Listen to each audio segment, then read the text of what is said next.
An unnamed animal lay on the floor, tied at the feet with a rope. It fell into someone's cunning trap. The man who prepared it threw the victim's carcass onto his back, joyfully remembering that he had not eaten normal meat for a long time. The next second, behind him stood a huge boar, which was twice the height of the main character. He scared the guy very much. Running away from the monster, the hero hid behind a massive boulder, leaving the meat he had obtained behind. This caused annoyance and disappointment on the hero's face. Meat was very valuable to him. The young man thought that this was exactly what could be expected from the devil's kingdom. He realized that it would not be easy, but he had no idea why he was living in this hell. It all started a few days ago. A scream came from the big house. The old man claimed that his interlocutor was a little late. Some land had already been sold 4 days ago. The guy couldn't believe what he heard. He had been eyeing it for a long time to buy. It took him 3 years of saving to accumulate the necessary amount, but now it has lost its meaning. The merchant noted that the coins in the hero's hand were quite dirty. But the guy, without letting up, asked if there was any other more or less decent land for sale. The old man assured him that such land was difficult to find, not to mention the limit of 5 gold coins. The young man did not want to put up with this situation. It didn't matter to him how good the land was. He even agreed to build himself a place to sleep if there was no house there, and also put up with some inconveniences. Looking at the guy mysteriously, the merchant understood his intentions and, yielding to him, offered him some land. It was quite large in area and cost exactly 5 gold coins. The land was surrounded by high mountains, dense forest, steep cliffs, and the sea. The young man noticed that it was quite far from the city. The old man agreed with him, saying that no one had ever set foot there, and due to the lack of any research, there was no information about the site. Desperate from the realization that he had nothing to lose, the hero agreed to purchase the offered land. The young man had no talents. He was kicked out of home as soon as he turned 15. He immediately became an adventurer because it seemed cool to him at the time. But reality disappointed him. Most of the other adventurers did not have any serious combat skills, and they worked solely to survive. Only occasionally did famous adventurers appear, arousing the admiration of the hero. But like most, the guy did odd jobs only to end up spending the money on temporary pleasures. At times, the young man even thought about quitting his career as an adventurer, but did not have the talent of a merchant or artisan to change his profession.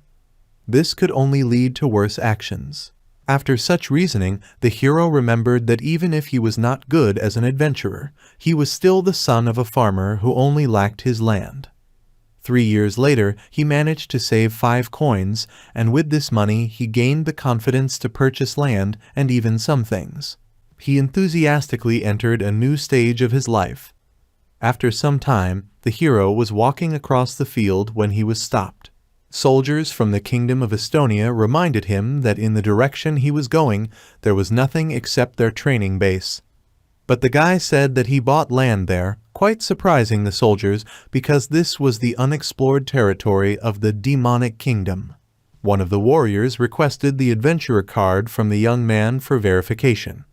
The adventurer's card had his name and rank written on it, and the card's material and color changed as his rank increased. The main character was always of the lower class. Seeing his low rank, the soldiers mocked him, pointing out that the young guy should first learn survival skills in the nearby forest, making him feel awkward. Some time later, wandering through the forest, the hero looked at the map, suggesting that his land was in the deepest part of this forest. Besides everything else, contrary to his expectations, he had not yet seen a single monster. Immediately after these thoughts, the young man noticed something. Not far from him, a huge insect and a bear were fighting fiercely. Desperately watching their battle, the hero noted that now he could not defeat either a wild bear or a Vespa hornet. Short moments later, the battle ended in victory for the bear. With one simple but sharp movement of a huge paw, he ended the life of his opponent and retreated from the battlefield to his home. The winner apparently was not at all interested in the carcass of the defeated enemy, which allowed the adventurer to calmly skin it. He was very lucky. After skinning the hornet, the young man received some materials, including the arthropod's eyes, a wing, and a magic stone. All monsters of any kind possessed a magic stone, and each stone had its own unique properties. Monsters use them to manipulate magic and use abilities. Unlike monsters, people take magic from the surrounding nature and do not have magic stones inside their bodies. The young man knew about all this from the courses of the Adventurers Guild. The stone he recently collected should have a poisonous effect. While discussing this, the guy noticed that the hornet did not have a sting. Looking around, he noticed that a bear was lying nearby, killed by poison from a sting. Having confirmed his guesses, the hero butchered the bear's meat and also removed the skin, which he intended to dry later. He was used to butchering while working in a butcher shop. As a result, the man received, in addition to fur and meat, a poisonous hornet sting, as well as a bear's magic stone. Humming to himself, the guy was happy about the good start. After 3 days of traveling deep into the forest, he arrived at his destination. Without hiding his joy, the hero looked at the land he had purchased. Finally, he had his own land. The flowing river marked the border of his domain. One could notice that the ecosystem outside the river was very different. A picturesque view of diverse and great nature opened up to the eye. Convincing himself that everything was in order, the hero took a step towards meeting a new life, passing through the river. When suddenly something began to crawl out from under his feet. The guy immediately pushed this something aside. Having fully formed, this something, to the hero's surprise, turned out to be Slime, one of the monsters of the Devil's Kingdom, in the center of which there was a core. The puzzled protagonist swung his hoe at the slime that suddenly attacked him.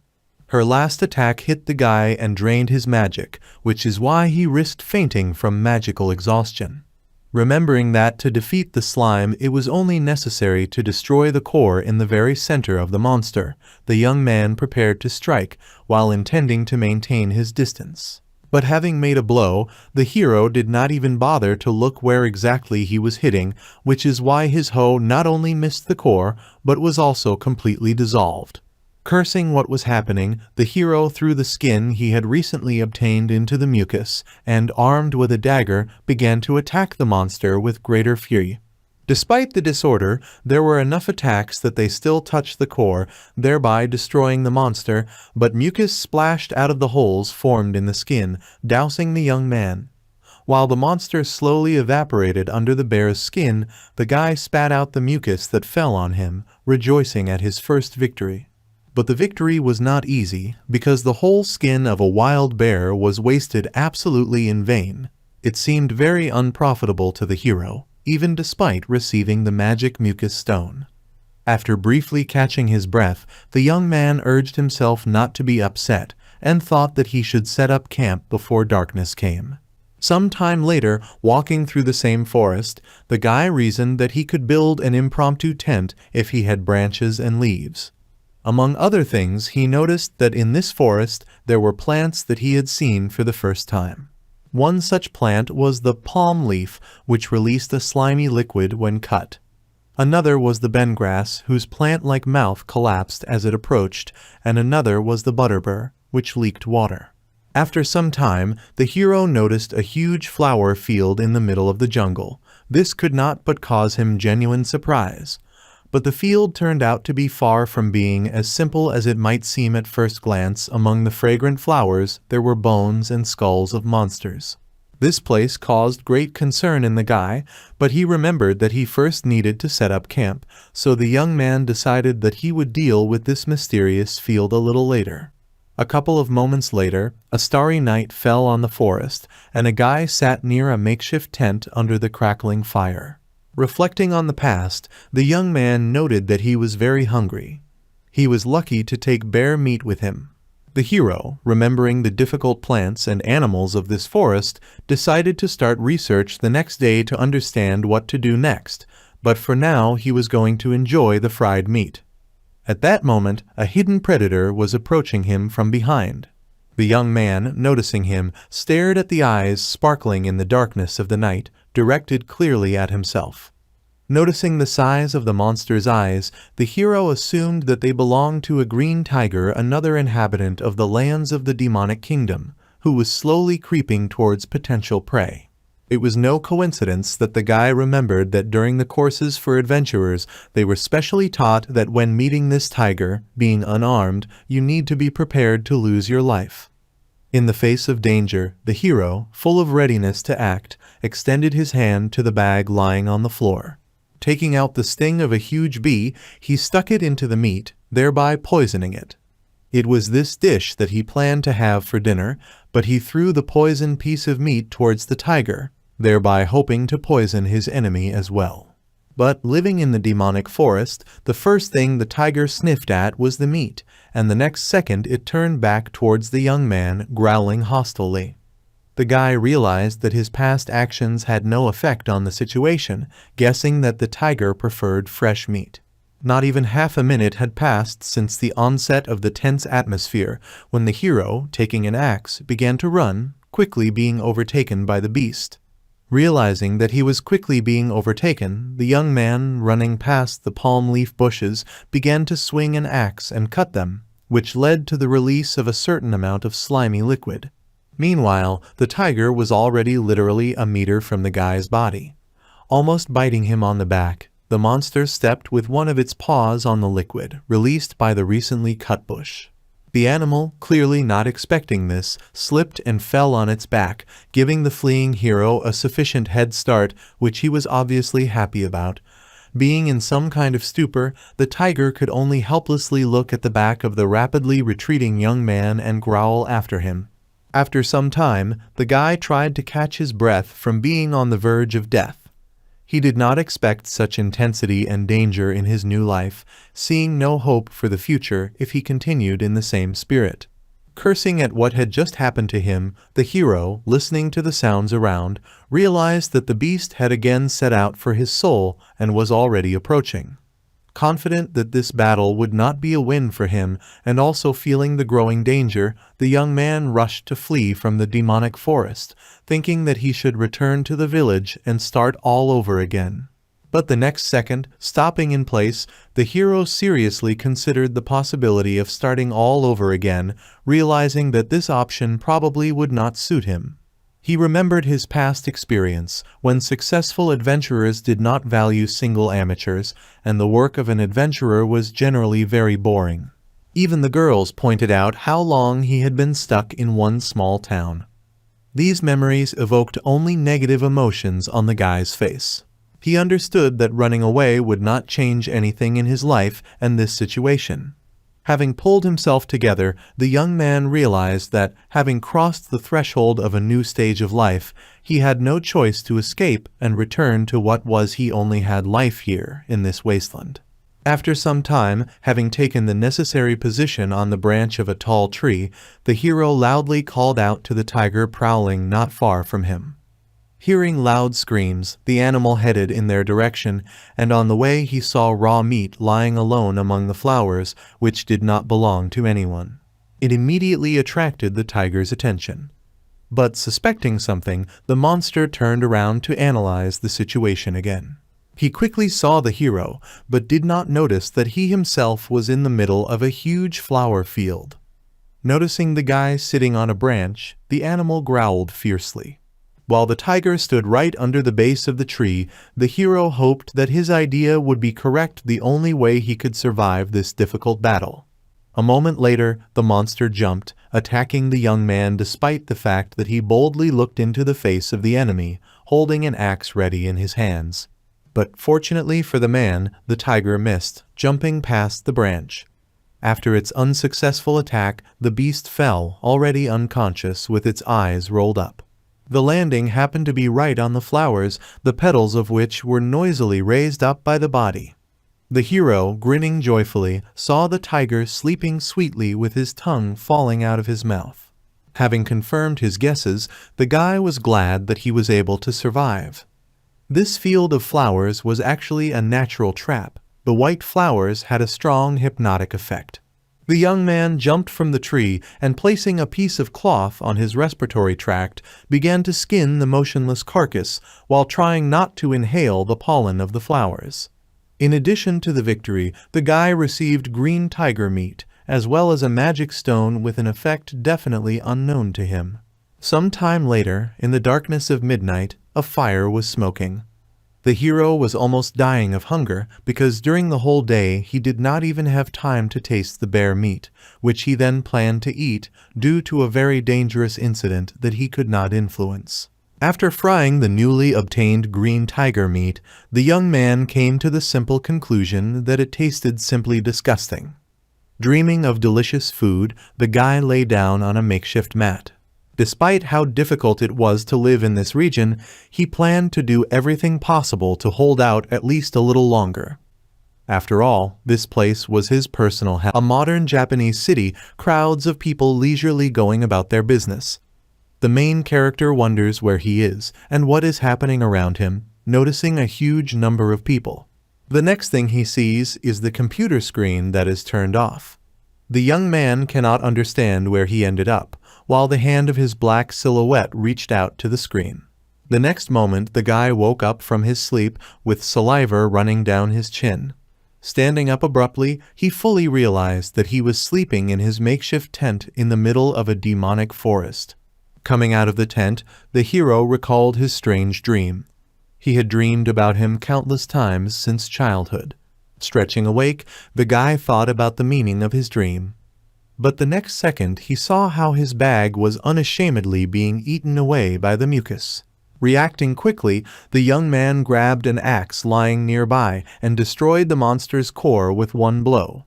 Rejoicing at the easy victory, he made sure that the bag was not damaged in any way and noticed that he was probably getting stronger. Having gathered his strength and collected all his equipment, the man was going to continue exploring the territory of the demonic kingdom.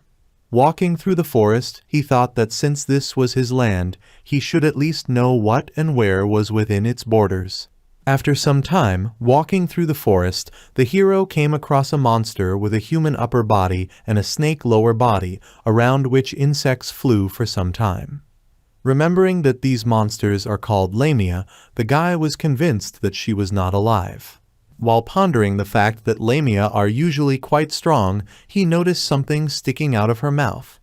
This object was the poison sting of a Vespa hornet that he had recently encountered.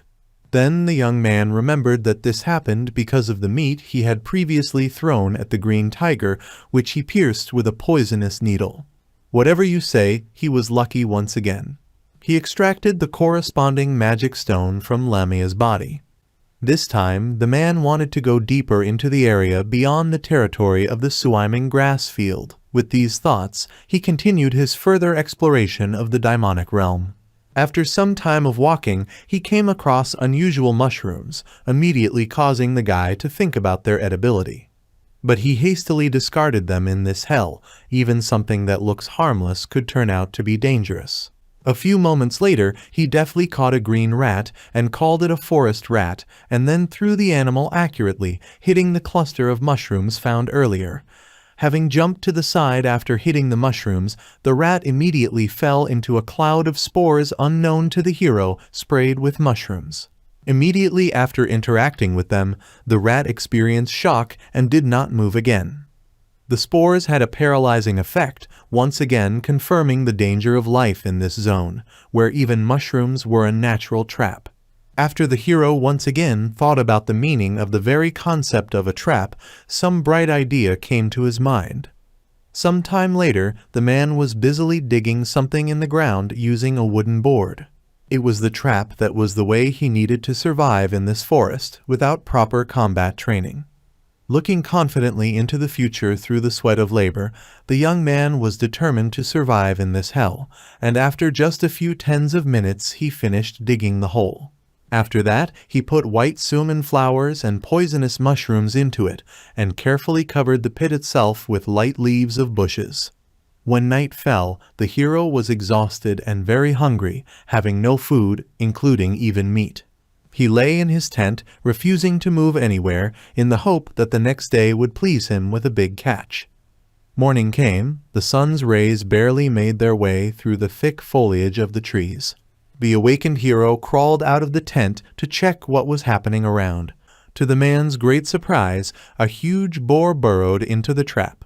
The guy couldn't believe his eyes, the monster was too big, but besides everything else, he was sleeping soundly, with his nose buried in the hole that had been prepared earlier. Without wasting any time, the hero finished off the beast and began cutting it up, assuming with a sigh that it would take at least the whole day just to do it. Separating the skin from the carcass with a dagger, the young man cursed in fear when he saw a blue snake in the belly of the boar. This once again reminded him of the strange features of the ecosystem of this hellish place. The man finished work only in the evening.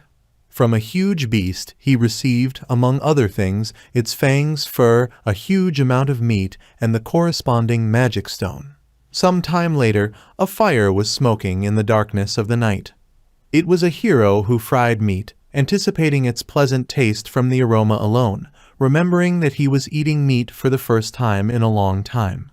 The quality of the meat did not disappoint him, causing the guy to break into a smile and shed a few stingy tears.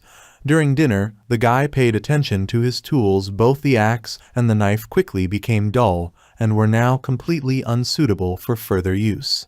Then he decided to use the bones remaining after a long time of cutting up the boar. They looked strong enough, and the young man decided to use them.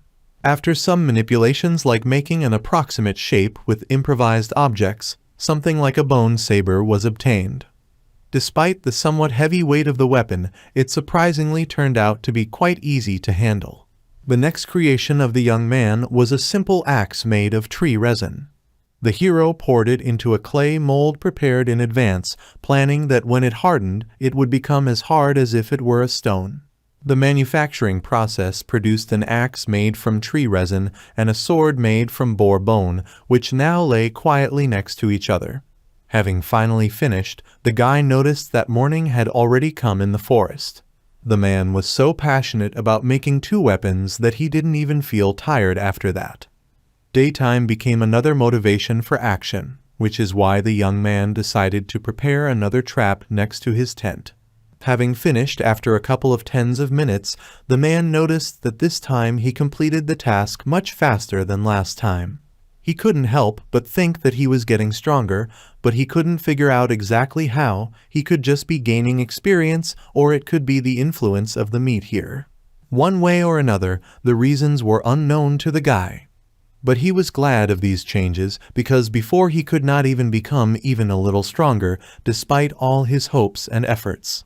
The next day, the young man continued his study of the territory that belonged to him with full rights. Coming out of the forest and walking through it for some time, the man saw quite high mountains in front of him. An unknown cave was hidden at the foot of the mountains, which the hero was able to notice. Delving deeper into the cave, he saw a wall torch there. This was a sign that someone lived here. The guy lit the torch, skillfully striking a spark, and continued his way deeper into someone's house, feeling some guilt for this. Everything was there, both walls and furniture, but despite this the house was completely deserted, although traces clearly indicated that someone had lived here in the past. Walking through several rooms and going deeper into the house, he saw something in the room he was passing by at that moment. There, in the chair, lay someone's skeleton. Before his death, he was probably reading a book by candlelight, which fell from his hands and lay on his feet. The hero looked in a slight stupor at the bare skull, from which teeth were falling out, not knowing what to do. The book in his hands was in a beautiful binding, and on the cover there were the letters PJ. Looking at the object, the young man fearfully moved the bones of the hand of the previous owner of the house away from it. Having read someone's initials from the cover of the book, the man opened it and realized that it was a diary with entries about monsters, edible plants, and medicinal herbs. All this was vital information for survival in this hell. The hero's attention was caught by the recordings, according to which the guardian of the ruins was struggling with something, but there were no specifics. The guy was surprised by the presence of ruins on his territory, and the following entries contained a mysterious sign. They said that neither brute force nor magic would help against a monster that appeared once every 3 months, that it was also necessary to master space-time magic, and that the ancient circles were far ahead of modern times. The hero realized that PJ was exploring this place but could not understand why. Then he came to the line where the author of the diary only regretted that he could not unravel the mystery of these lands. After briefly thinking about what he had read, the young man decided to bury the remains of the adventurer, and erected a small gravestone with the appropriate initials, wishing peace and rest to the spirit of the dead man. After that, the guy came to inspect the warehouse. It was filled with metals unfamiliar to him, knives and armor that looked like they were made by hand. PJ must have been an experienced adventurer. Wanting to look into the past, the man was interested in how exactly this person left the world. But after a small sigh, he collected his thoughts. Despite his desire to learn more about this man's past, some things will still remain a mystery. He decided that he should rejoice at the shelter he had found. The interior of the shelter was completely untouched, which made the guy assume that this place should become a safe home for him. He decided to move from his makeshift tent to this cave and began to briefly carry things. The man finished some time later. He decided to make a house around the cave as a base, believing that in time it would become a wonderful place. His dreams of his own home began to come true. The next thing the young man was going to do was cleaning the neglected room of the cave, as well as repairing what could still be restored and making a new one from existing materials. After some time, the work was finished, and the cave became quite cozy. Welcoming his new home, he was glad to tell him for the first time that he was back, even though no one welcomed him. But sitting in a chair, he reflected that the freedom from unpleasant human relationships that the new empty house gave him completely suited him. Some time after the hero appeared at home, in the demonic forest, 2 soldiers with spears and shields at the ready found it difficult to kill the wild bear that appeared in front of them. Not finding an opening in the monster's attacks, they were in great difficulty.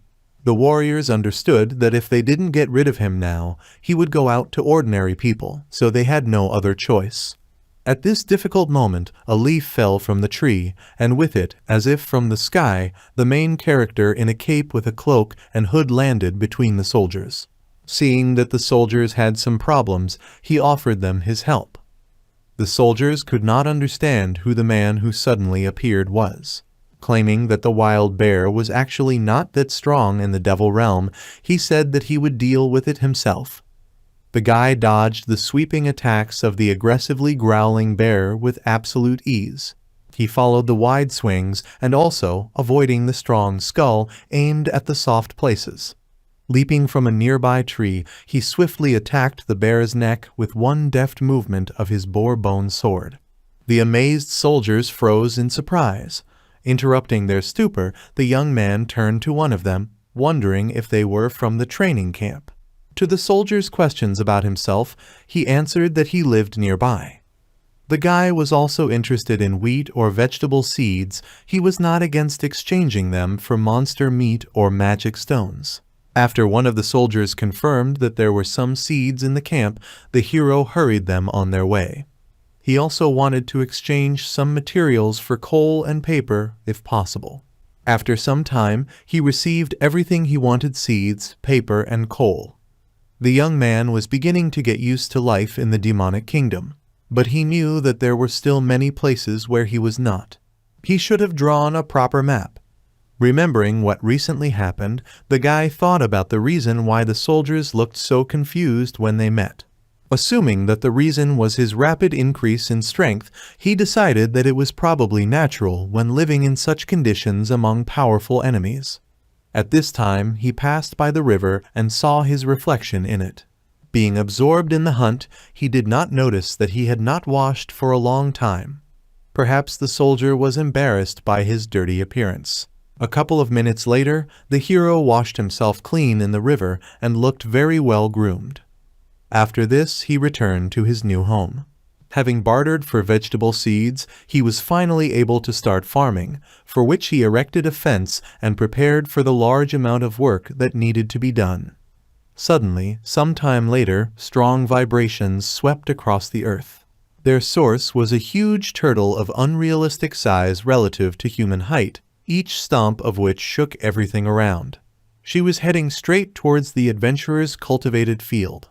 Indignant at the turtle, he immediately tried to drive it away before it destroyed the field on which he had spent so much of his effort. But with just one movement of his head, the turtle launched the hero into flight. He landed in a swamp soaked in dirty water from head to toe. He complained because he had only recently washed himself. Cursing at the huge monster, he continued to pursue it. Turning its attention to the guy, the turtle turned in his direction, and in the process slipped.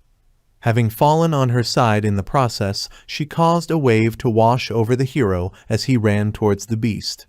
Analyzing what he saw, the young man summarized that the turtle's leg accidentally got stuck in the swamp, which is why it could not stand in place. Now the monster, spinning on its back in one place, was just a simple, helpless piece of meat, lying in the most vulnerable state in front of the man. After some time, the guy was already dining on turtle meat, not hiding his smile from the maximum enjoyment of the taste. He noted that despite the truly wonderful taste of the meat itself, the soup made from it was simply divine. There were entries in PJ's diary about this turtle. An adventurer who had long since departed to another world wrote that the smoky turtle could be caught and made your pet because it was one of the weakest monsters of the demonic kingdom. A couple of tens of minutes later, the young man got ready to continue exploring the lands. And today's goal was to find the sea. After he had dried all the turtle meat, he had absolutely no salt left. When making a map, he could see the river from the top of a hill and find the sea by moving down its course. Having carried out all these actions, he went to the seacoast. Looking at the sea with enthusiasm, he was glad to be there for the first time. In this place, one of the boundaries of the vast territory of the demonic kingdom ended. Continuing to draw up a map, the hero planned to collect salt from seawater, when suddenly he noticed something on the very shore of the sea. It was a girl who was washed up on the sandy coast by the waves. She was unconscious, and her clothes looked very tattered. Having confirmed that she was breathing, the man noticed scales on her body in some parts of her body as well as long horns. From all this, the obvious conclusion followed: she was nothing other than a demon. History said that their race had long ago lost the war with people and disappeared somewhere without a trace. The guy didn't want even bigger problems to appear in his life. The girl's breathing was very weak, and he didn't even have any treatment tools on hand. But the hero remembered that he was the owner of this land and territory, and did not want to be responsible for the demons who violated the border. Deciding to pretend that he actually didn't see anything, he went about his business, because initially he came to get salt and sat down at the boiler to boil salt from seawater. But after some time, he could not stand it, and went for medicinal herbs through all the difficulties and dangers, bypassing even an aggressive monster vaguely similar to a Tyrannosaurus. The guy couldn't understand why exactly he was doing all this, while at the same time running away from the monster with a bunch of necessary leaves in his hands. Later, he ground them into a homogeneous paste, having previously conducted experiments with their participation on a wood rat. Despite the disgusting taste, they had to regain their strength. Having used them on the unconscious girl, he put a log under her head and left, hoping that he had done everything he could. Meanwhile, the sun was gradually setting behind the horizon, and he had to find food. A couple of hours later, having built a fire not far from the coast and cooked the caught Giza crab on it, the guy was enjoying his meal. The crustacean meat tasted delicious, especially the sauce left behind in the shell. The demon came to the smell of delicious food, making peculiar strange sounds. The hero did not notice her at all, as he was very carried away by the delicious food. The girl did not show aggression, but only stared at the crab cooked by the young man.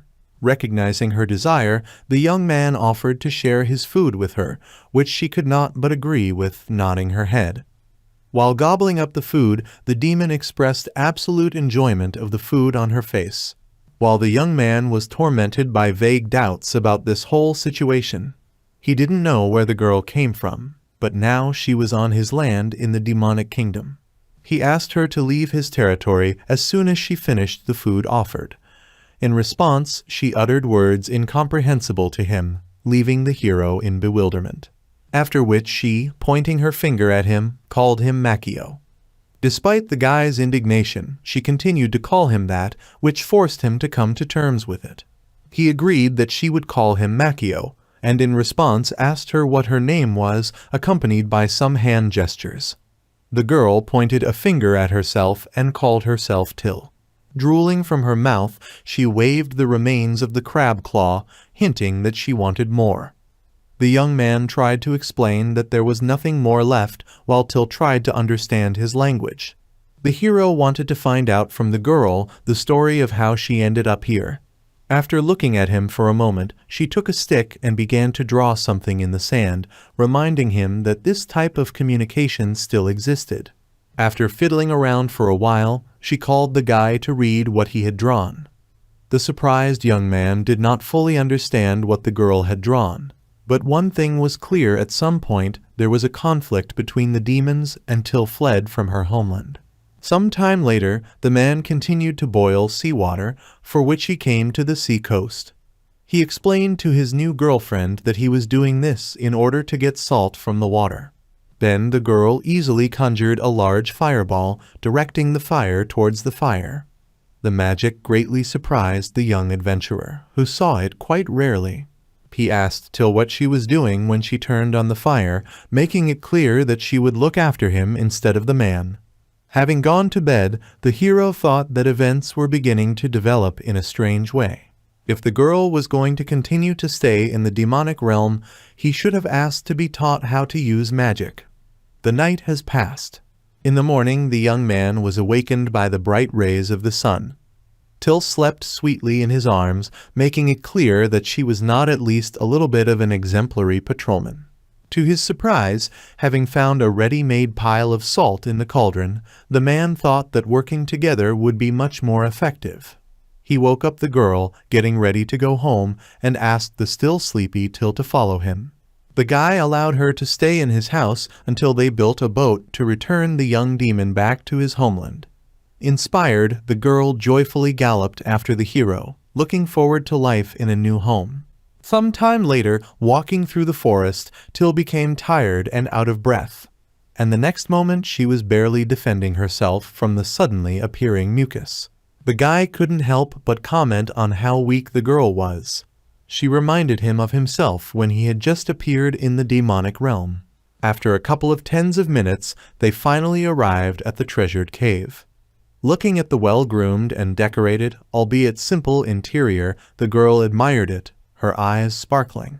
Upon arriving home, the guy said as usual that he was home, which is what his new partner picked up, to some dissatisfaction from the owner of this previously empty house.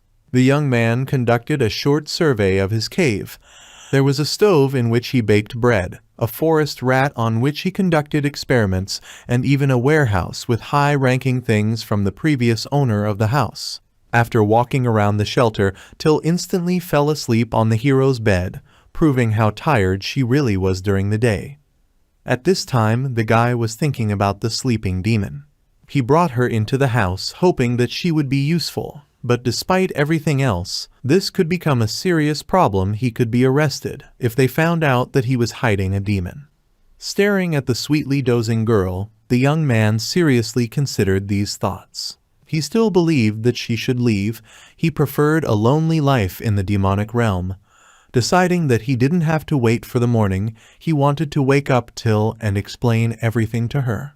But when he extended his hand to her, the girl began to pronounce in her sleep his name, which she herself had given, and also, with tears on her face, said that she did not have a home. This news pierced the man. He understood her because she, like him, also had nowhere to return to in this world. Doubting his next actions, the guy hastily removed his hand, deciding that he would tell her everything he wanted next time. It was from this moment that the eventful, unusual life of man and demon began in this demonic kingdom. Some time later, Till took a deep breath in her lungs, trying to catch her breath after following the hero for a short time. He briefly explained that she was too weak, wondering how she would even survive in the devilish realm, until she was attacked by one of the weaker monsters with a bird-like structure, greatly frightening the girl. Looking at the situation with dissatisfaction, the guy defeated the monster, but he knew that he could not constantly protect Till.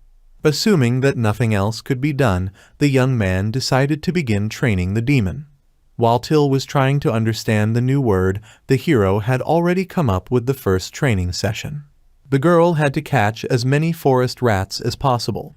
The hunt took place in its own way. The demon stumbled and fell, crashed into a tree in an attempt to catch at least one rat. The result of the first training was the girl's joyful, albeit rather traumatized face, as well as the tail of only one animal that she had torn off. Having made certain far from positive conclusions about what happened, the guy set the next test to be shooting training. Till, closing her eyes, cast fire spells, but did not hit the enemy. The hero advised making the balls of fire smaller and hitting harder, and was also indignant, urging the girl to aim without closing her eyes. The monster who was the target of the training stood in a stupor, but looked for gaps in attacks and was ready to pounce. Pointing this out to Till, the young man told the girl that if she made just one mistake, she would be finished, and then told her to shoot. Confused, the adventurer's partner threw a spell right at him, angering him to the point of swearing. Then the girl launched more than 7 fireballs at the same time, and luckily for her, one of the flying spells hit the monster directly. Having won, Till was proud of herself with a smug face, which the young man pointed out, saying that it annoyed him greatly. Some time later, the sun disappeared behind the horizon. The hero carried the girl on his back, indignant that she was so exhausted after fighting just one green monkey. A little later, already sitting by the fire, the young man reminded that he had to babysit Till a lot, so in exchange he only asked to teach him magic. The girl immediately enthusiastically began to tell something in a language absolutely incomprehensible to the man, and then took his hand. After the heroes clasped their hands together, the man's hair began to stand on end. He noticed that something was flowing from the girl's hands and flowing into him, and then just as smoothly returning back. The guy assumed it was magic. The girl sat as if enchanted, completely immersed in the process.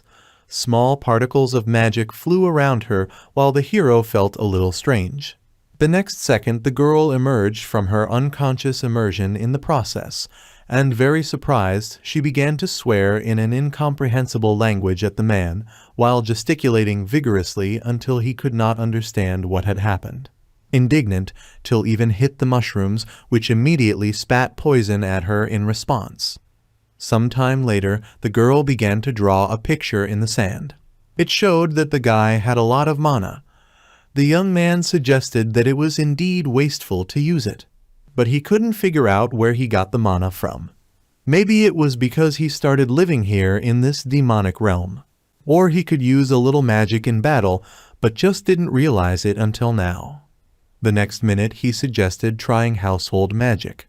Having created a small spark on the tip of his finger, he rejoiced and was sure that this was the same magic. But in response, the girl only sighed heavily. Some time later, she explained to him that magic is an image, but he could not believe her because if he listened to her, it was possible to create a woman with the help of an image. Concentrating on imagining the image, he created fire at his fingertips, rejoicing at his success. Watching the fire, he realized what a magical flow was, but he was weak and therefore useless in battle. Some time later, while on a tree branch, an unknown bird was basking and singing under the rays of the sun. The man and his partner planned to kill as many monsters as possible. Approaching a huge mountain, they chose it as today's route. The sight of the mountain caused surprise and a slight stupor in Till. The hero suggested that she fly up using wind magic if she was afraid, and he sarcastically reminded her that it was difficult for her to control magic. As an alternative, he suggested climbing up manually. Some time later, the guy heard the girl's loud screams, but asked her not to scream because this was also part of her training. Turning around, he saw one of the monsters of the demonic realm flying after her. As she ran away, she screamed and cried in fear, and the hero, looking at the large moth flying after her, said that she would have to cope with the monster herself. Turning around as she walked, the girl abruptly cast aside her doubts and fears and prepared to attack, but was interrupted by a certain substance that the moth released into the air. The substance fell on the girl and rendered her unconscious. The young man did not expect such an outcome of events. Cursing the situation in which Till fell under the paralyzing poison, the hero prepared a stick to attack the monster that appeared with it. At this time, the girl, struck by the substance that the moth threw out, fell unconscious due to the shock she received.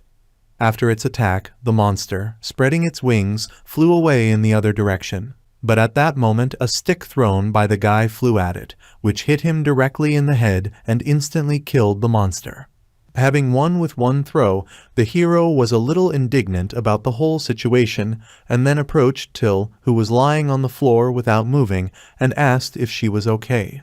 She handed the man a magic stone, which left behind a large moth, also giving him a stick and showing him that the magic stone should be placed on its base. Roughly understanding the task at hand, the guy made a magic cane from a magic stone. It had a paralyzing effect corresponding to the stone. This cane was received by a girl who was very happy with a new item. So was the young man, who was glad that it turned out to be a good idea, and that everything turned out as he expected. From the moment she received the cane, Till began to develop rapidly. In the next battle, she paralyzed the huge wasp, one of the monsters of the demonic kingdom, with a cane. The wasp fell into the fire spells flying from the girl's side and burned to the ground. This could not but surprise the hero. He praised the combo of paralyzing and offensive magic. His partner was happy and jumped up and rejoiced at the victory. Over the next few days, the girl furiously hunted monsters using a paralyzing combo. During her hunt, a small mountain of magic stones accumulated. Some time later, the hero practiced fire magic, which he had recently learned about, while at the same time observing what was happening not far from him. At the same time, he noted that Till changed when she got used to the demonic kingdom. He was glad that the girl was becoming faster, but he himself never mastered the quick spells because drawing up an image took time. The next moment, his partner was joyfully pointing at something on the tree branches. On that side sat a group of demons, the latest monsters of the demonic kingdom. The guy wanted to stop her from any further actions, explaining that there were too many enemies, but Till had already begun to read a magic spell. She successfully paralyzed the demons, causing them to fall to the ground. But suddenly the branches on which the monsters were sitting began to move, as did the tree itself, which began to make loud, dull sounds. The adventurer and his girlfriend did not expect this outcome of events.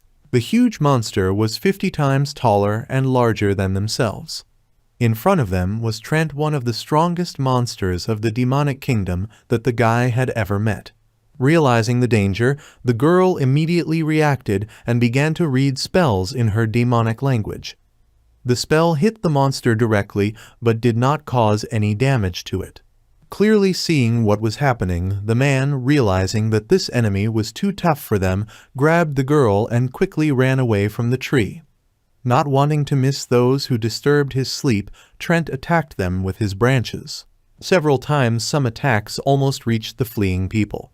Fighting off the monster as she walked, the girl hanging behind the hero began to cast a spell using her magical cane of paralysis. The magic spell hit Trent, but unfortunately for them, it had no effect on him. At the same moment, with even greater force and speed, one of the monster's branches hit the ground next to the heroes, injuring them with fragments of earth. Waking up from the blow, the hero realized that this monster would not let them escape so easily because he was always one step ahead. Even at this moment, he was swinging another attack at them. The branch flew at the backs of the girl and the hero when suddenly the image of a TV from his dream, which he had constantly dreamed of since birth, appeared in the guy's head. At that same second, the young man jumped sharply. The jump distance was quite considerable, clearly exceeding not only human height but also Trent's size. Carrying them far away from the monster, the hero was greatly surprised by what he had just done. The landing was not easy. Breaking on the ground with both feet, the man slightly miscalculated the force, and he and his partner fell to the ground. But after jumping onto the cliff face, they were out of sight of the extremely powerful monster. The heroes, tired during the flight, tried to catch their breath, realizing that they had finally disappeared from sight of the annoying monster. Still not understanding how he did it, the young man asked Till if it was her magic. To which she shook her head negatively, explaining that it was he who used this magic. The guy recalled that at the moment of the jump, an image of a mysterious board appeared in his head, which he had seen many times in his dream about another world. It seems that it was thanks to her that he learned many different magical images. At this time, the girl read a spell which, illuminating their faces, healed the wound under the hero's eye, from which blood was flowing. This spell was restoration magic. The young man was very grateful, thanking the girl, and then only inquired about how exactly she used this type of magic. The girl tried to explain to him with the help of some hand gestures, while actively using emotional facial expressions, but the hero could not understand anything. Some time later, the hero stood and concentratedly tried to do something with the dagger in his hand. A moment later, the dagger was engulfed in fire. The guy was practicing magic again when he threw away the dagger engulfed in flames. Later, the young man was wondering whether it was possible to make something like a magic blade when he saw that the previous one, made of special tree resin, had melted after using fire magic on it. The man tried a number of different materials, including a hellbug horn and a Meshitsukawazu claw, but none of it suited him. He needed something powerful enough, as strong as the jump the last time they escaped from Trent. Later, channeling the magical flow into his hand, the hero clenched his hand into a fist. At this time, the girl Till approached him, offering him something to eat. The next second, the hero pointed his fist at the ground. Hitting the ground, a huge crater was formed. Fragments of earth were flying around. The hero couldn't believe what he just saw. The girl was very surprised by what happened, saying something in an incomprehensible language and actively gesticulating. The guy couldn't understand why Till made noise. He assumed that the demon race did not have this technique. Satisfied, he thought he had made an amazing discovery. A little later, in the cave, there was raw meat with nuts on a plate. The guy looked in bewilderment at what was on the plate, and realizing that it couldn't even be called a dish, said that he would now prepare something himself. Then he went to his stove and in a short period of time prepared a whole plate of delicious and nutritious bread cakes. Successfully eating the new food, Till was very pleased with the taste of the bread. At the same time, she incorrectly pronounced the word bread, which is why the hero casually corrected her.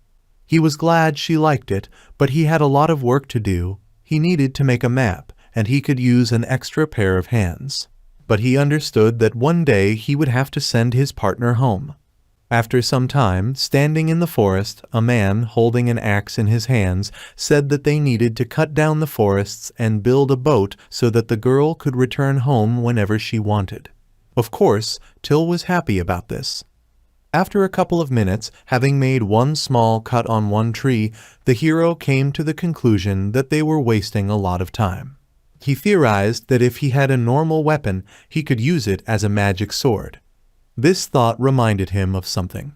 Remembering normal weapons, he abruptly left somewhere, saying that he would return soon. A few moments later, he came with a magic sword. This was one of PJ's weapons that he found in storage at his home. He endowed him with wind magic and swung his sword with force, directing the blow towards the forest. The impact was so strong and widespread that it completely destroyed several dozen trees in its path. The hero was horrified, not believing what he had just done, just like the girl. After some thought, he realized that this was a bad idea. The sword probably had too high a magic conductivity. The guy realized that PJ's things were quite dangerous and decided to put them aside for now.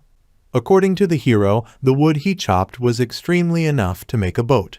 Among other things, he noticed that a freshly cut tree was quite difficult to plan. The young man assumed that this was due to the fact that the wood was rather damp. Then he decided to dry it because they had no other options. At this time, he planned to practice and use magic on different parts of the body when Till explained that she would go exterminate demons.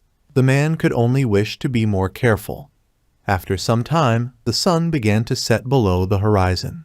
The young man just noticed that it was already evening, and he noted that time flies very quickly when a person is focused and concentrated. The girl returned a little later with a plate of flatbread in her hands. In response to the surprised questions that she had prepared them herself, the girl only laughed proudly and contentedly. Sitting by the fire, the hero talked about how eating when you want and sleeping wherever you want was a pretty good way of life. That's how their evening went. The hero was awakened by a loud noise, and at first he did not realize what was happening. Sleepily, he noticed that it was getting a little colder around him.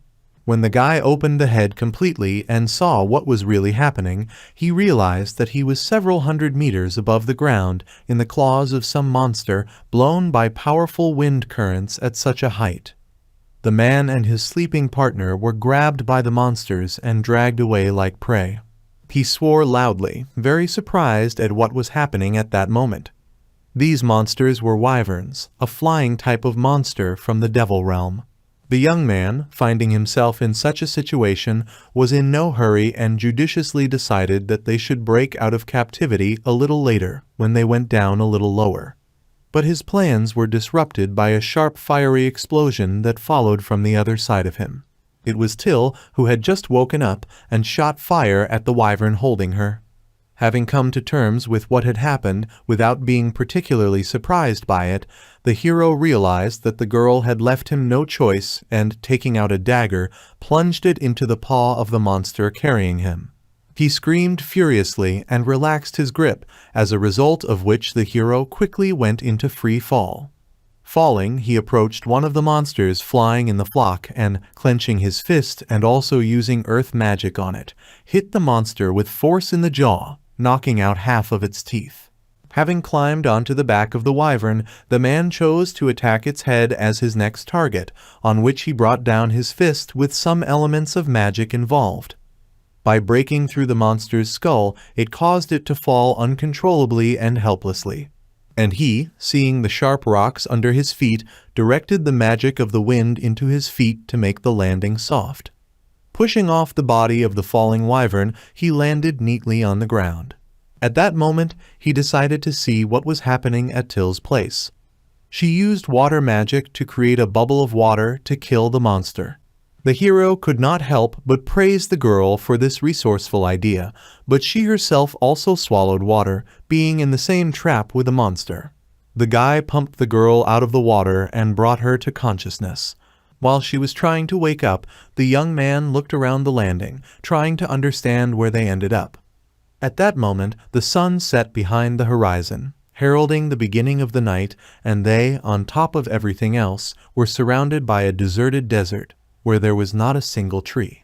The hero thought that the sun was already setting, and they didn't even have supplies in an area full of only stones and sand.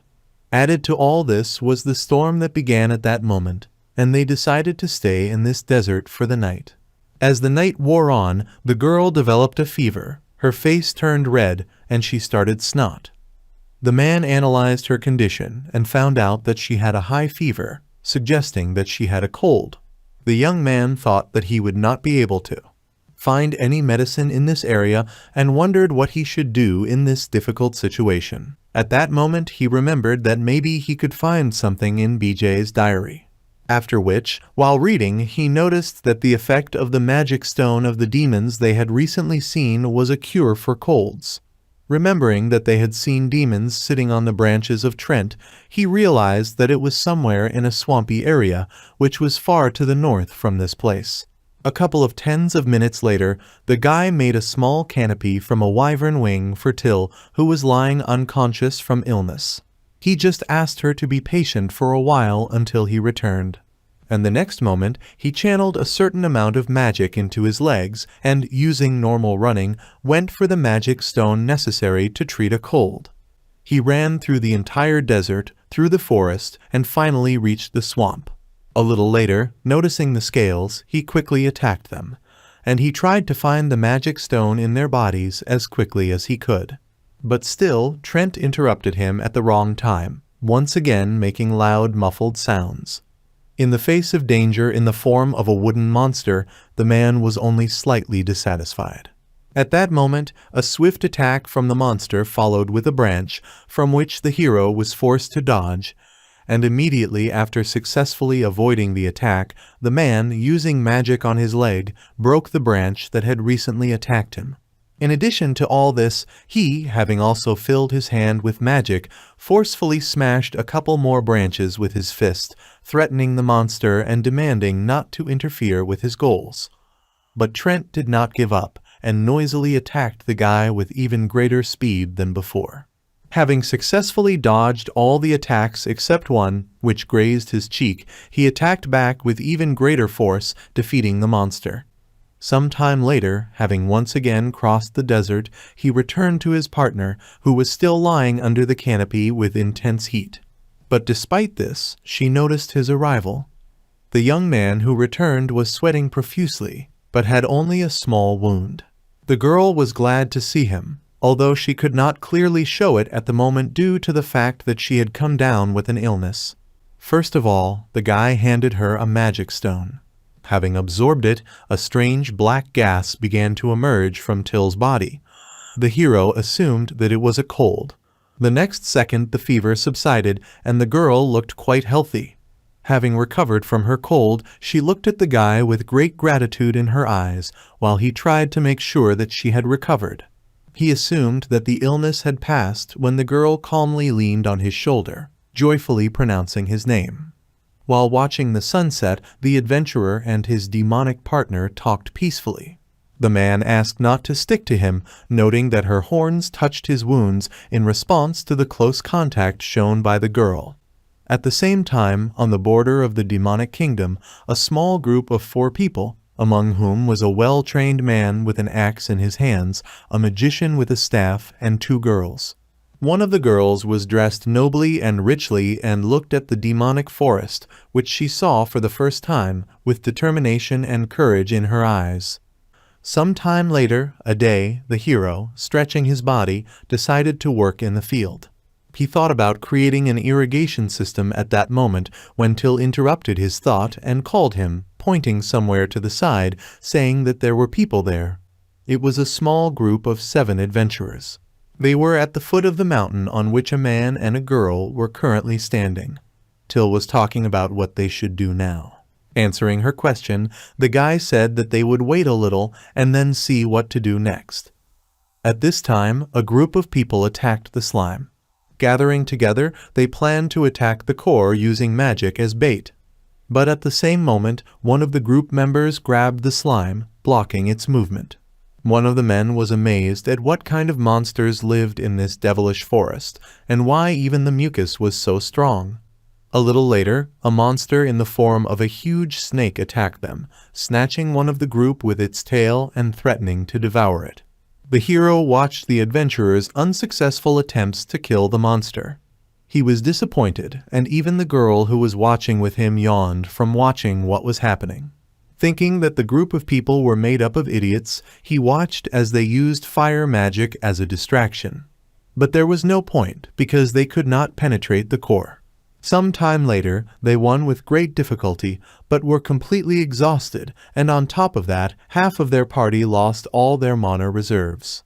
After thinking a little about what had happened, the man, watching the group from above, decided that as long as he was the owner of the land and this territory of the demonic kingdom, he should at least come up and say a few words.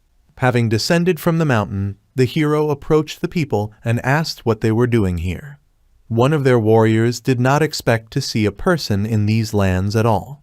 He announced that they were a party of White Lightning adventurers and also said that they had come to these lands to fight strong monsters and confidently assured that the guy should not worry because they would defeat all the monsters in this hole. The likely leader of this party beamed with pride after his majestic speech, handing the young man his adventurer card.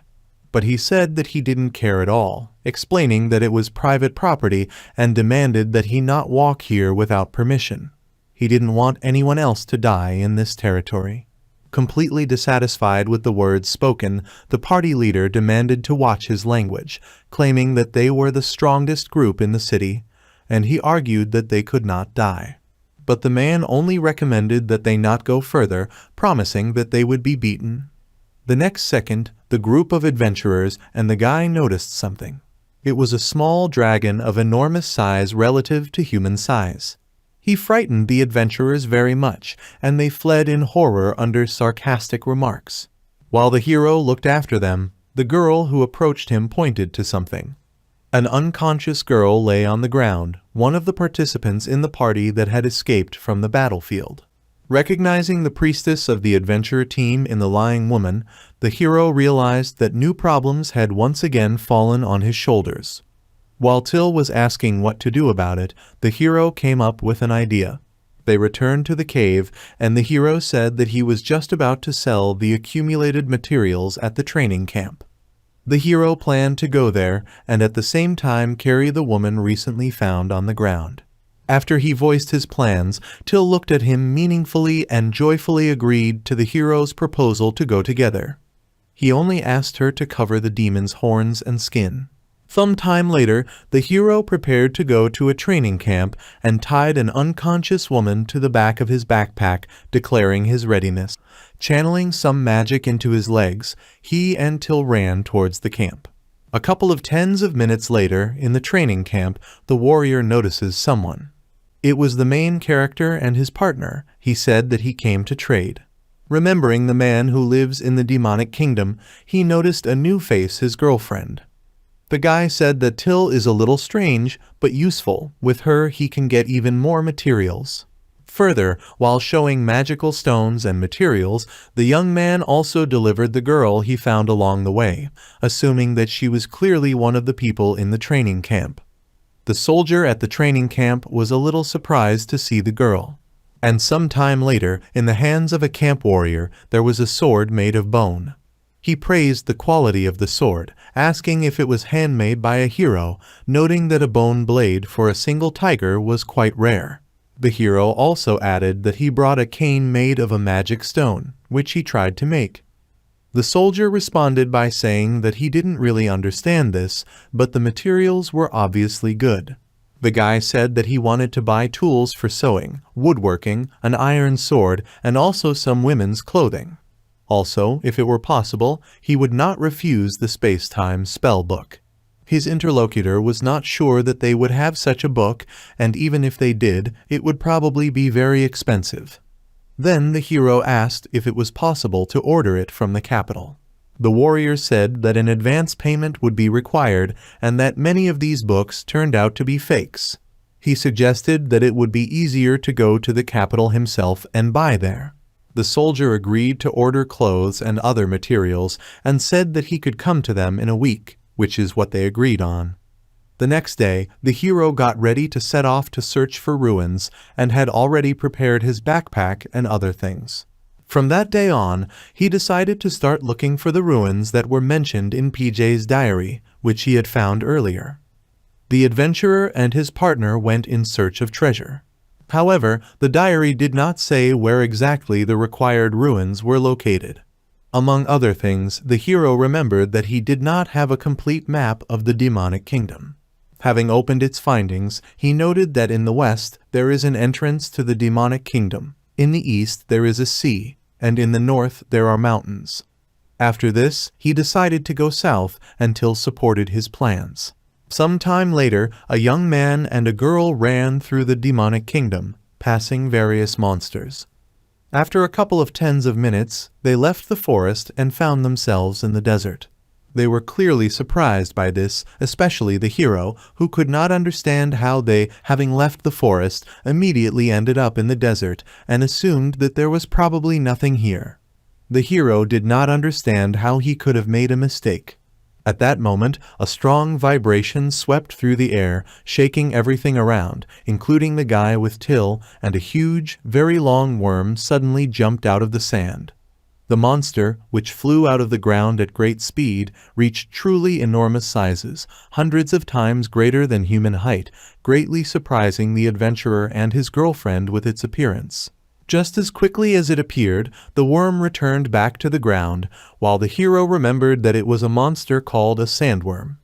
In PJ's diary, he was described as a rather weak monster, despite his large size.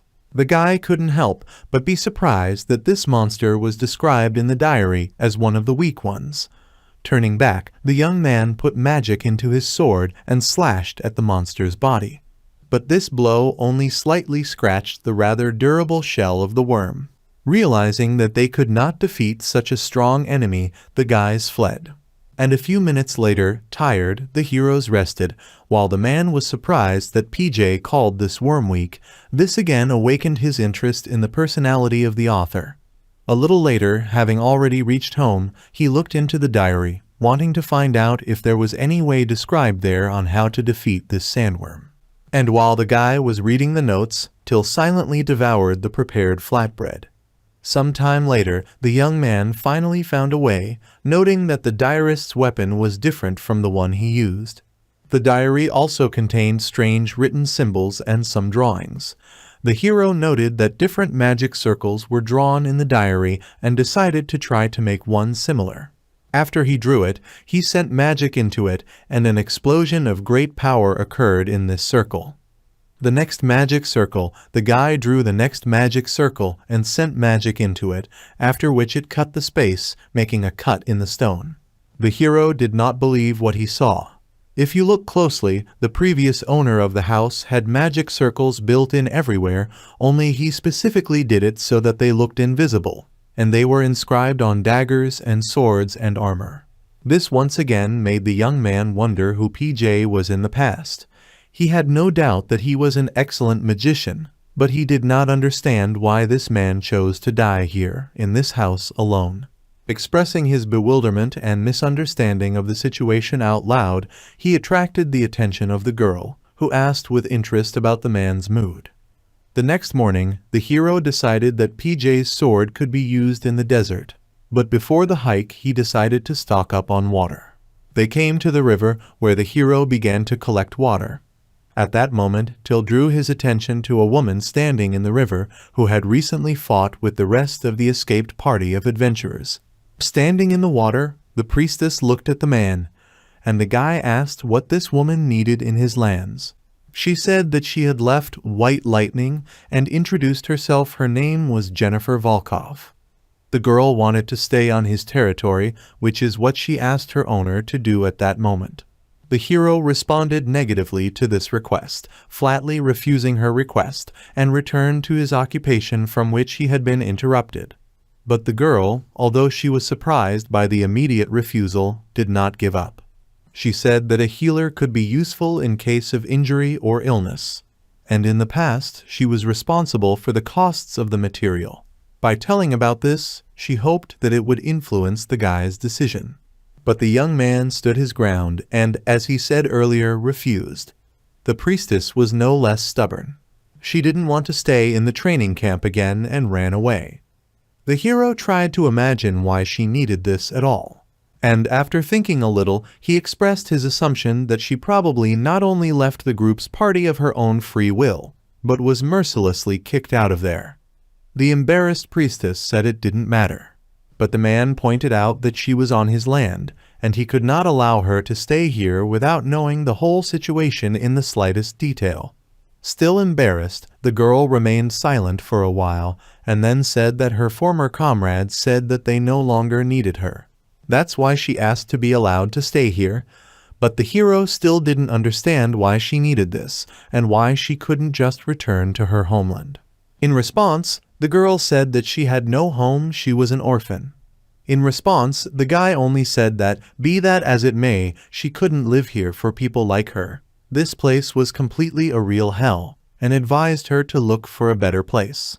But the stubborn woman confidently asserted that this land was exactly what she had been looking for so long, causing bewilderment in the hero's gaze with her words. She believed with all her soul that since there was no one here, no one would betray her. However, the young man did not agree because he lived here and this was his land, but the persistent priestess invited him to take her to his camp.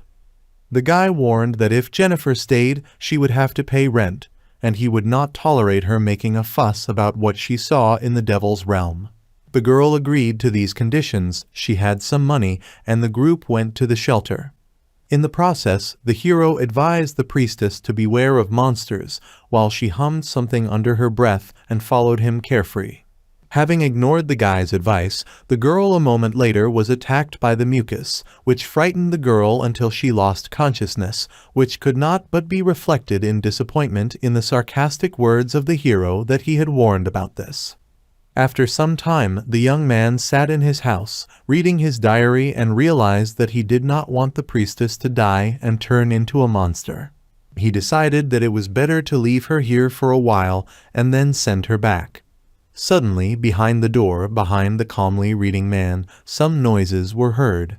Leaving the room, Jennifer was loudly indignant upon learning that Till was in fact not a person, but a demon. However, the young man recalled that the priestess promised not to make a fuss about what she saw. Till brought him bread, and the guy said that he would go water the fields. At this time, the priestess, still shocked, tried to clarify with Till what the adventurer's name was. A few minutes later, Jennifer followed the hero and continued to be outraged that his partner was a demon, believing that their race was dangerous. But the guy did not realize the danger. Although he thought Till was a little stupid, they got along well. But Jennifer insisted that demons are the enemies of people, and if he was caught, the guards would definitely detain him. Looking at the priestess, the guy stated that demons had been enemies of people more than 100 years ago, and asked about when the church began to teach to persecute the innocent. Jennifer calmed down a little, but still didn't believe him. Then the guy said that Till taught him magic for rent, and showed his success by creating a stream of water to water his field. He was sure that it turned out well. He then approached the girl, saying that if she did not pay the rent, she would have to be kicked out of the territory. She replied that she had about 10 gold coins and asked if they were enough to pay 1 month's rent. The guy was surprised by this amount, which was twice as high as what he was able to save in 3 years, and said that this was enough. The girl handed him the check.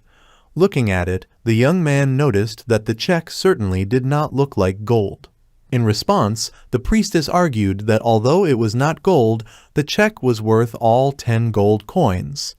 The guy was not happy with this turn of events, but Jennifer was not surprised. She knew that nothing special could be expected from people in the wilderness, since using a check in the capital was commonplace. She advised the guy to exchange this check for gold at any exchange office, but he critically noted that there were absolutely no such offices in their area. The girl responded irritably by suggesting that perhaps they needed a worker, and she was ready to wash dishes, collect firewood, or do any other work. She was ready to do anything to someday become the highest official in her ideal country and take revenge on her former comrades who kicked her out of the party. The young man noticed how suddenly she became angry and began to talk about revenge. Scratching the back of his head, he sighed, saying that everything was as he expected. He emphasized that she did not belong here and asked her to leave. The girl did not understand what she had done wrong. The guy explained why she was kicked out of the adventurer's party. She didn't listen at all and also got angry easily when she didn't get what she wanted. The young man noted that in the devilish kingdom, things rarely worked out the way they wanted. Life in this place was far from sweet. After listening to all these words, the girl chuckled offendedly and left indignantly. Having collected her things after some time, accompanied by the glances of the man and Till, she silently set off in the direction opposite to them and the hero's base. The man was absolutely sure that she came to these lands only for the sake of her revenge, and was sure that there was no place for someone like her in the demonic kingdom. It seemed to him that it would be better for her to start over in the capital. The next day they were already planning to continue exploring the desert, for which the hero did not forget to take PJ's enchanted sword with him. Also, realizing the risks of losing all sorts of landmarks along the way in the process of searching for ruins, the young man prepared a very important creature that could well be useful to them on their way back. In his bag lay, snoring sleepily, a reef bird that had a strong instinct to return home. Till could only admire how competently the guy once again thought through everything. Having stretched his legs for the upcoming race, he placed magic in his legs and was preparing to run when Till turned his attention somewhere. A girl was lying on the rocks nearby. Beaten with some injuries and damaged clothes, she lay unconscious. After checking her condition, the guide discovered that her leg was broken, but she was still breathing. Sighing heavily, the young man said that this time they would have to leave her at their place for the night, which Till had no complaints about. Some time later, in the shelter, the young priestess lay unconscious on her bed. The protagonist healed her with restoration magic and believed that everything would be fine soon. He didn't want to waste time, so he decided to head into the desert as planned. He left the girl, convinced that she would leave on her own after learning about what had happened. After a while, walking through the desert, the hero, with an enchanted sword from PJ's collection in his hands, walked next to Till, who also held her weapon, a magical cane of paralysis, at the ready. The next second she saw a moving pile of sand far ahead and pointed it out to the man. A few seconds later, a sandworm emerged from those sand hills as expected. A moment later, he was rushing at great speed towards the adventurer and his companion. Looking danger in the eye, the hero was sure that he needed to deal with the monster before continuing to explore the desert.